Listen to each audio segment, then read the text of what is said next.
everyone! So, I didn't fall off the face of the earth. I just thought I'd show you some of the things I've been up to. I've had a cold, so here's some more of those Petite Fours that I did. And these ones have red glitter and strawberries.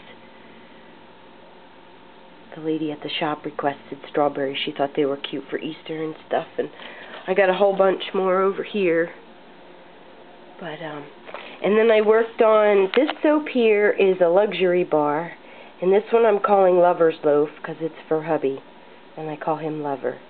So this is for him, because he likes Pure Grace scent, so I put that in there, but that has it has goat's milk, shea butter, cocoa butter, all kinds of your different, more expensive oils and stuff.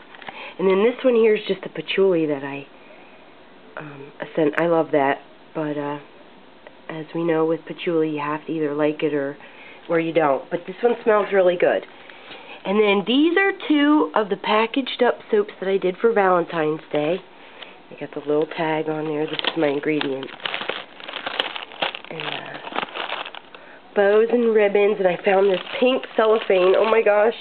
But I only had enough to do the two, which is all that I needed to wrap up anyway for special requests. So, anyway, I'm going to be back. I hope everyone has a great weekend. I'm going to do a haul on Heavenly Scents. I got some goodies from her, and it's awesome, so I can't wait to share them with you guys. And I'll see you soon. Bye!